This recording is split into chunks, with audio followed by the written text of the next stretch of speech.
The contents of Chief Inspector Mike Muia's affidavit on his relationship with NYS scam suspect Jeremiah Gicini Ngirita, taken together with the affidavit of the latter, weave a tale so unbelievable it would put even the best scripted soap opera to shame. It includes all the ingredients that make for good television: sexual innuendo, money and alcohol. Muia, who has thus far led investigations into the Ngiritas, has faced up to not only having a relationship with the accused, but of being close friends with him. Muia claims they met through a mutual friend in 2013 when he was stationed at the Naivasha Criminal Investigation Department, continuing to state that they got so close he would loan Gicini money in the sum of 800,000 shillings and more. His affidavit reads, "We became so close that he even visited my rural home thrice, that as friends we could borrow money from each other." He goes on to state that on a number of occasions, Gicini issued bouncing checks to their inner circle of friends, but falls short of explaining what action he took as an officer of the law.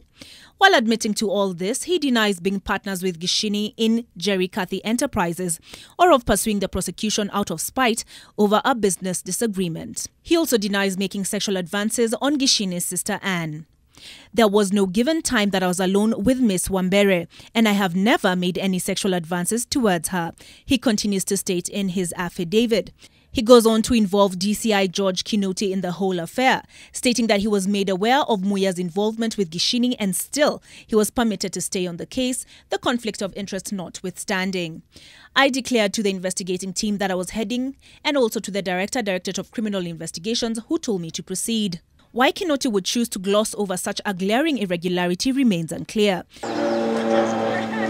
Officer Muia has been transferred to the Kiganjo Police Training College on a day the revelations emerged.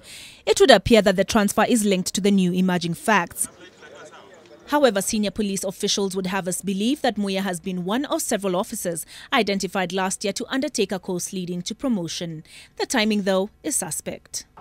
It's a story you've doubtlessly heard countless times before. When news breaks of the theft of public monies, a very big production is made of the arraignment of suspects. They're marched down the corridors of justice to flashing cameras and paraded in court as though before a firing squad. But once Kenyans forget, and they inevitably do, it barely catches the public eye when the case falls apart for a want of evidence. It begs the question, have we all just been taken on one big ride? Olive Burrows, NTV.